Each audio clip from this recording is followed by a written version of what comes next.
Good morning, students. Welcome on the platform of RPS online classes. Today we will discuss about the conductivity nature of any material. Actually in the previous classes हम लोगों ने किसी भी material के conductivity के basis पे उसे conductor, insulator और सेमी कंडक्टर में डिवाइड किया था। आज हम लोग देखते हैं कि कोई भी मटेरियल इलेक्ट्रिसिटी को फ्लो ऑफ चार्ज को अलाउ करता है और वहीं पे हम लोग कहते हैं कि अपोज करता है। यह दोनों में रिलेशन क्या है, कैसे इसे हम लोग क्लियर करें। आइए, अगर हम लोग मटेरियल में कंडक्टर को लेते हैं तो उस कंडक्टर का जो इंटरनल स्ट्रक्चर है, उस इंटरनल स्ट्रक्चर के इस बेसिस पर कि उसके स्ट्रक्चर, जैसा कि हम लोग केमिस्ट्री में भी सीखते हैं कि कोई भी मटेरियल का सबसे स्मॉलेस्ट पार्ट जो है वो उसके एटम्स है।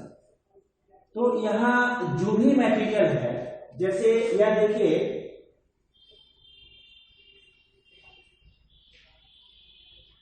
अगर यह कोई कंडक्टिंग वायर है, आयरन है, कॉपर है, सिल्वर है, जो भी हो, इस कंडक्टिंग वायर का स्ट्रक्चर क्या होगा। तो देखिए, इस वायर के पार्टिकुलर इस एरिया में इसके यह एटम्स, छोटे छोटे एटम्स, छोटे छोटे इसके एटम्स हैं जो इसे कवर कर रहे हैं। तो यह सब उस स्ट्रक्चर में स्टडी किए हैं, एटम के स्ट्रक्चर में, कि सबों की एक एनर्जी होती है।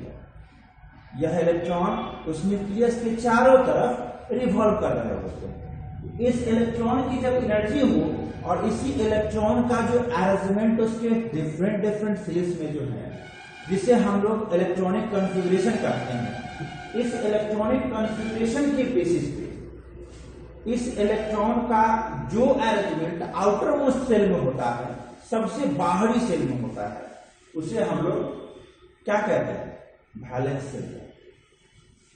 और इस वैलेंस इलेक्ट्रॉन को, जो valence shell outer most orbit में जो इलेक्ट्रॉन है, उस इलेक्ट्रॉन को जब, जैसे अगर ये उसका वैलेंस बैंड, ये वैलेंस बैंड होगा और ये उसका कंडक्शन बैंड, ये उसके बीच की जो होती है, इसे फॉरबिडन गैप, फॉरबिडन बैंड होती है। इस इलेक्ट्रॉन को एक एनर्जी पहले से प्रोवाइडेड होती है, लेकिन जब यह इलेक्ट्रॉन लूजली बॉन्डेड हो जाता है, जिसे हम लोग फ्री इलेक्ट्रॉन कहते हैं, इस फ्री इलेक्ट्रॉन को स्मॉल अमाउंट ऑफ एनर्जी मिलनी होती है। जो स्मॉल अमाउंट ऑफ एनर्जी हम पोटेंशियल डिफरेंस, जिसे हम लोग सेल बोल सकते हैं, बैटरी बोल सकते हैं, उसके हेल्प से इस इलेक्ट्रॉन को प्रोवाइड करते हैं। और इसे प्रोवाइड करने के बाद यह इलेक्ट्रॉन जैसे ही यहां से रिलीज होता है, तो वह जो बोले हैं फॉरबिडन गैप, या वो जो बोले हैं कि minimum energy required to eliminate an electron from outer most orbit of an atom, जो मिनिमम एनर्जी रिक्वायर्ड है, वह मिनिमम एनर्जी क्यों रिक्वायर्ड होती है, क्योंकि यह इलेक्ट्रॉन जो यहाँ बॉन्डेड है अपने एटम से, उसे रिलीज करने के लिए, वह जब तक नहीं रिलीज होता है तब तक क्या कर रहा होता है, अपोज कर रहा होता है, चार्ज को फ्लो नहीं होने देता है। यह जो नहीं फ्लो होने देने की जो प्रॉपर्टी है, वह एक नेचर है प्रत्येक मटेरियल का, हर मटेरियल का वह नेचर है, प्रॉपर्टी है उसकी। और इस नेचर को, इस प्रॉपर्टी को रेसिस्टिविटी बोलते हैं, ठीक है। और जो मटेरियल जितना नेचर से, जितनी उसकी प्रॉपर्टी, जितनी स्ट्रेंथ होती है, जिससे इलेक्ट्रॉन का चार्ज के फ्लो का अपोज करती है, उसे हम लोग उस मटेरियल का उतना रेसिस्टिविटी बोलते हैं, रेसिस्टेंस बोलते हैं। और जो मटेरियल होता है उसे रेसिस्टर बोलते हैं। तो आइए सबसे पहले हम लोग देखते हैं रेजिस्टेंस क्या है।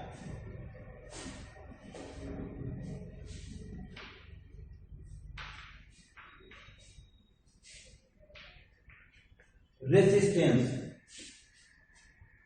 कहते हैं resistance is the property of any material by which it opposes the flow of charge through itself. Resistance is the property of material by which it opposes the flow of charge through itself. Definition हम लोग लिख सकते हैं,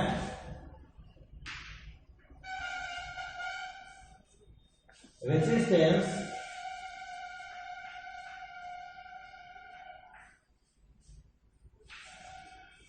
is the property of any material in this sense की conductor, any conducting material बोल सकते हैं।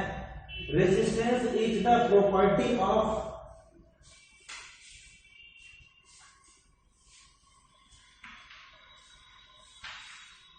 any material by which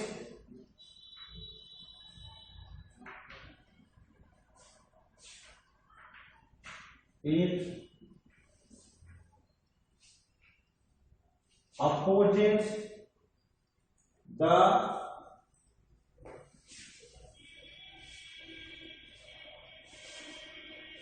flow of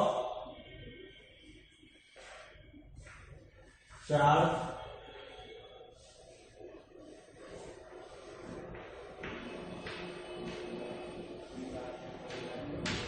through itself।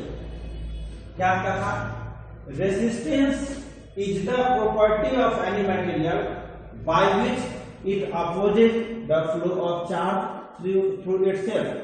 Resistance किसी भी मटेरियल का वह प्रॉपर्टी है जिसके द्वारा वह अपोज करता है फ्लो ऑफ चार्ज को, मतलब चार्ज को अपने अंदर से फ्लो नहीं होने देता है।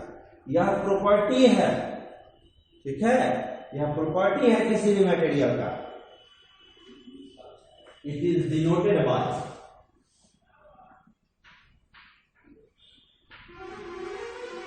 it is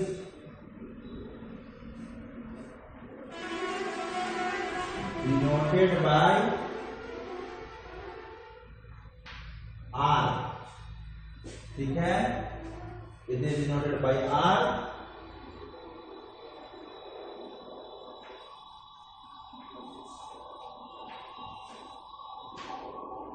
and represented by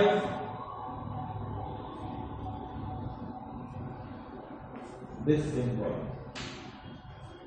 represented by यह सिंबल है कर्ली लाइन की तरह, देख रहे हैं ये सिंबल है, उससे रिप्रेजेंट करते हैं। यह प्रॉपर्टी है किस चीज की? मटेरियल की प्रॉपर्टी, किसी भी मटेरियल की प्रॉपर्टी है किस चीज का? अपोज करने का, नेचर का। तो its unit will be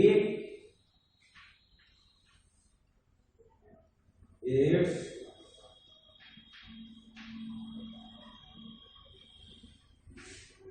unit will be, bracket में लिख सकते हैं OHM, ओम। और गेटिंग माय पॉइंट? क्लियर? यहां इस चीज को एकदम से क्लियरली समझ लीजिए कि जैसे अगर आयरन होता तो आयरन कंडक्टर है। अब यह कंडक्टर अपने थ्रू जिस वक्त, जैसे हम लोग उस कंडक्टर से एक आयरन से हम लोग का मतलब 0.5 वोल्ट की बैटरी है, उससे मैं एक 100 वाट का बल्ब कनेक्ट कर दिए और उससे जब कनेक्ट किए हुए हैं तो आयरन का वायर है, वह टोटल का टोटल 0.5 वोल्ट जो है वह वेस्ट हो जाएगा। वह उस आयरन को कंडक्ट करने के उस पाथ में ही कहीं वेस्ट हो जाएगा, बल्ब ग्लो भी नहीं कर पाएगा। इसका वजह क्या हुआ? क्योंकि उस आयरन का जो अपोजिंग नेचर है, जो रेसिस्टिंग प्रॉपर्टी है, वो इतना ज्यादा है कि वह उस पोटेंशियल डिफरेंस को उस 100 वाट के बल्ब तक जाने ही नहीं दिया। और जब वहां तक गया ही नहीं तो वह बल्ब ग्लो ही नहीं कर पाएगा। समझ रहे हैं मेरी बात को? उसी तरीका से जैसे तो ये जो 0.5 वोल्ट की बैटरी से अगर ये चाहे तो एकदम से कॉपर का वायर ले लीजिए, सिल्वर का वायर ले लीजिए, जिसकी रेसिस्टिविटी सबसे कम हो, और उस जब जितनी कम है उसे कनेक्ट करेंगे तो एकदम मिनिमम अमाउंट ऑफ लॉसेस होगा, minimum amount of potential difference loss करेगा। किस चीज में? उस कंडक्टिंग मटेरियल का जो रेसिस्टिंग प्रॉपर्टी है, अपोजिंग नेचर है उसमें, और वह ग्लो जो है ग्लो कर पाएगा, और बल्ब जो है वह ग्लो कर पाएगा। तो आई थिंक इस मैटर को आप क्लियरली समझ चुके होंगे। एक बार और से देख लो कि resistance is the property of any material by which, resistance जो है प्रॉपर्टी है किसका? किसी भी मटेरियल का। आप कंडक्टिंग मटेरियल ले लो, अगर कहोगे कि सर इंसुलेटिंग मटेरियल का भी होता है ये रेसिस्टेंस, क्या? ऑफ कोर्स होता है। जो इंसुलेटिंग मटेरियल है उसका भी रेसिस्टिव प्रॉपर्टी होता है, और इंसुलेटिंग मटेरियल, इंसुलेटर्स का जो रेसिस्टेंस का वैल्यू होगा बहुत ज्यादा होता है। समझ रहे हैं? तो यह किसी भी मटेरियल का होगा, किसी का कम या किसी का ज्यादा होगा, लेकिन हर मटेरियल का एक रेसिस्टिंग नेचर होगा, रेसिस्टेंस होगा। Resistance is the property of any material by which it opposes the flow of charge through itself. It is denoted by R and represented by that curly line. Its unit will be ohm. अब यहाँ एक चीज बताओ, जब resistance को हम लोगों ने देख लिया कि रेसिस्टेंस होता है, तो रेसिस्टेंस है अपोज करने की टेंडेंसी, तो कुछ ऐसा भी होता होगा जो अलाउ करता होगा। ठीक है? तो the inverse of resistance is known as what? Conductance. इसे बोलते हैं the reciprocal of resistance is known as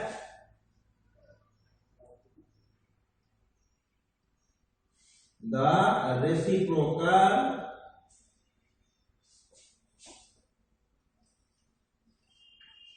reciprocal of resistance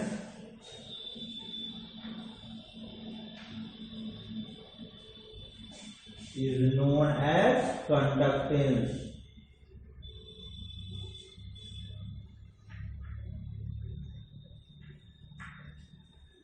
ठीक है?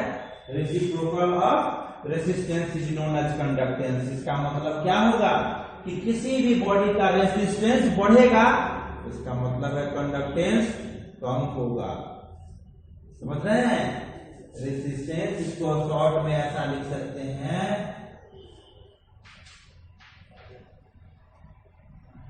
रेसिस्टेंस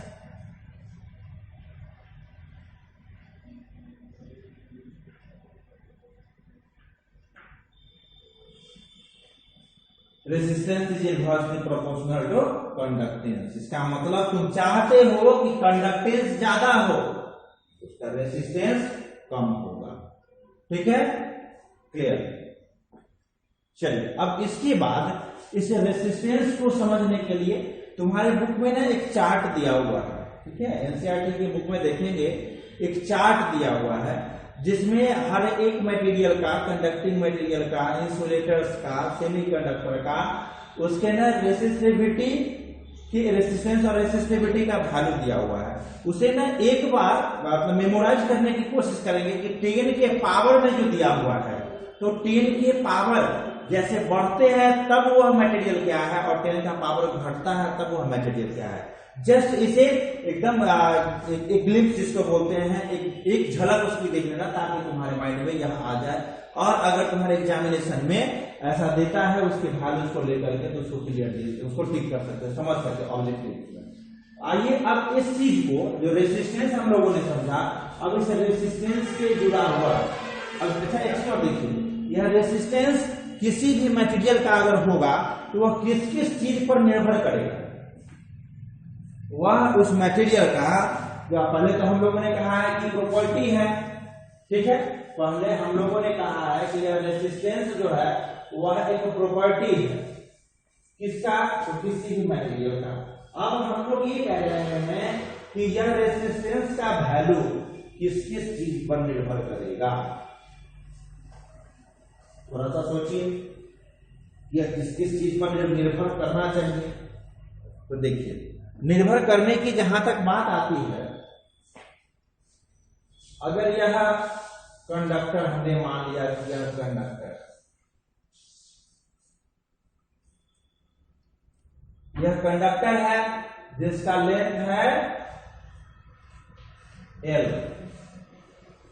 लेंथ का ये कंडक्टर है।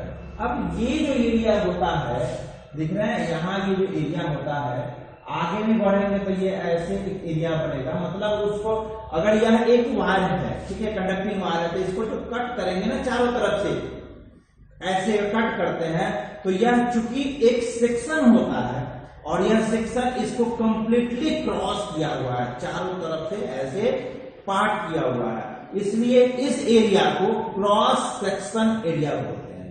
ठीक है, एक ये देखिए, ये तुम्हें ये स्ट्रक्चर दिख रहा होगा। अगर ऐसा कंडक्टिंग वायर होगा तो इसको हर तरफ से कट करे, तो कट करने के टाइम पे क्या करता है, यह क्रॉस करता है पूरे को, और इसे सेक्शन दो पार्ट में जब इसको करेंगे ना, तो ये दो पार्ट में, जैसे देखिए दो पार्ट में बट गया, दो पार्ट में बटा, तो एक एरिया इसको यह जो एरिया इधर से बना, यह कैसे बना है, तो ये क्रॉस करके बना है, और इस क्रॉस एरिया को क्रॉस सेक्शन एरिया बोलते हैं। तो यह रेजिस्टेंस का वैल्यू इस एल पर डिपेंड किया, और इसका जो क्रॉस सेक्शन एरिया, तो एरिया जो बोल रहा है, ये देख रहे हैं, ये वाला एरिया, ये चारों तरफ पूरा देखिए, तो यह इसका एरिया बना। यह एरिया जनरली एक सर्कुलर शेप में है, सर्कुलर शेप में है, तो इस सर्किल का क्या क्या बात कर सकते हैं, इस सर्किल का बात कर सकते हैं हम लोग रेडियस के बारे में।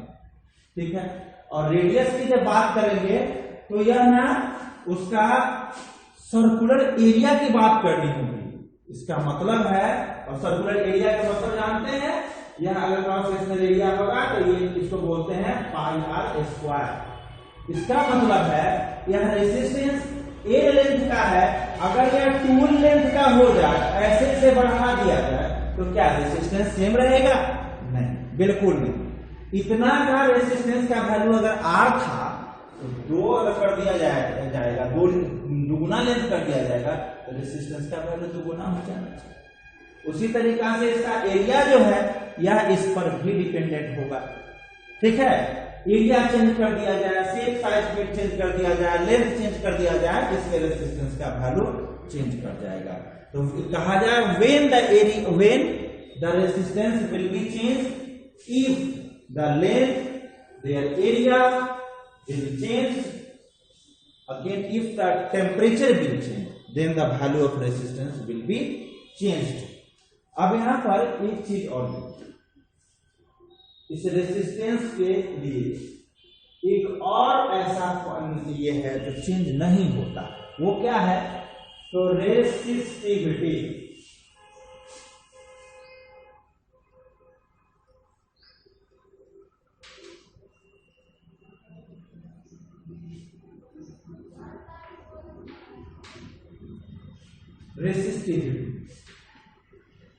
या रेसिस्टिविटी कुछ और नहीं, यह भी वैल्यू ऑफ रेसिस्टेंस है। Resistivity is the value of resistance of unit cross section area and unit length.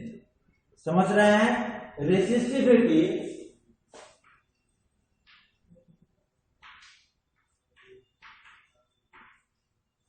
is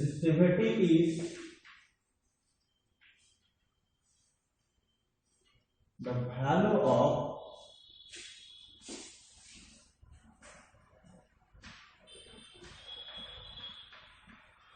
resistivity of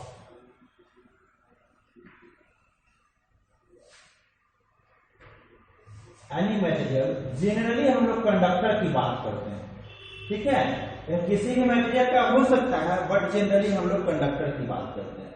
resistivity is the value of sorry, यहां पर रेसिस्टेंस होना चाहिए, value of resistance.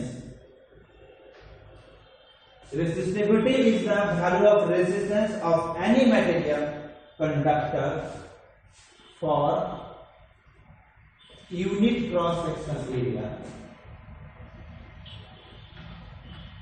unit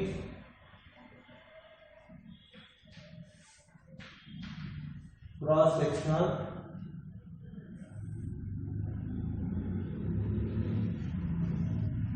sectional area and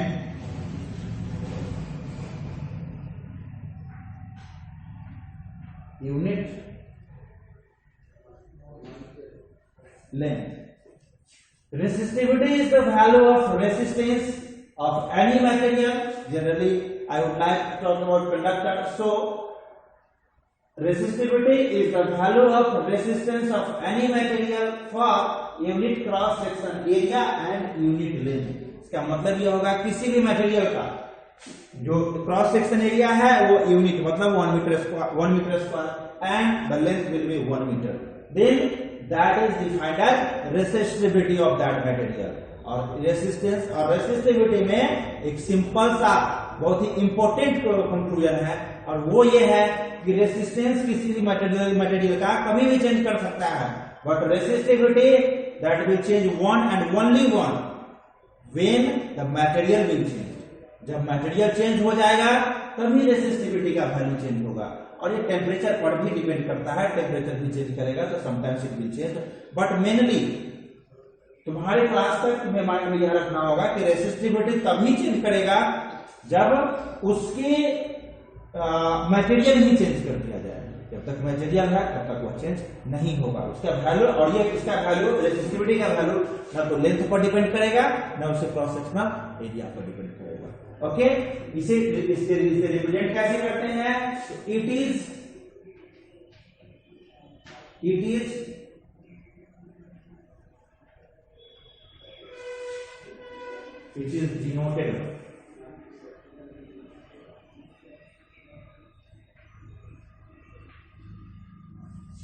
denoted by रो. ठीक है, RHO रो.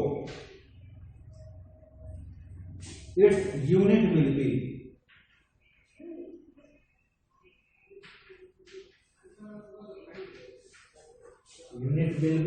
क्या होगा? Unit बता सकते हैं?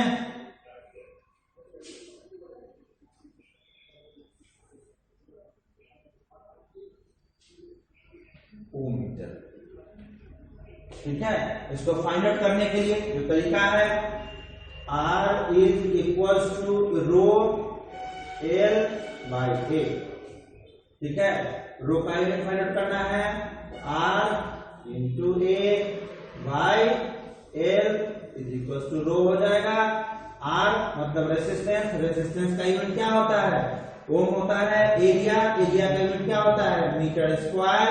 और लेंथ का यूनिट क्या होता है? लेंथ का यूनिट हो जाता है तुम्हारा मीटर. मीटर से एक कैंसिल हो जाएगा तो रो का यूनिट क्या हो गया? Ohm metre. ओके, तो today I will end our topic. आज के लिए हमारा टॉपिक कंप्लीट होता है. नेक्स्ट डे से हम लोग रेसिस्टेंस और रेसिस्टिविटी के जो प्रॉपर्टीज है, जो डिपेंडेंसी है और जो न्यूमेरिकल है उसके बारे में हम लोग देखेंगे, ओम्स लॉ देखेंगे, ये सारे चीज करेंगे. आज के लिए बस इतना ही. Okay, thank you.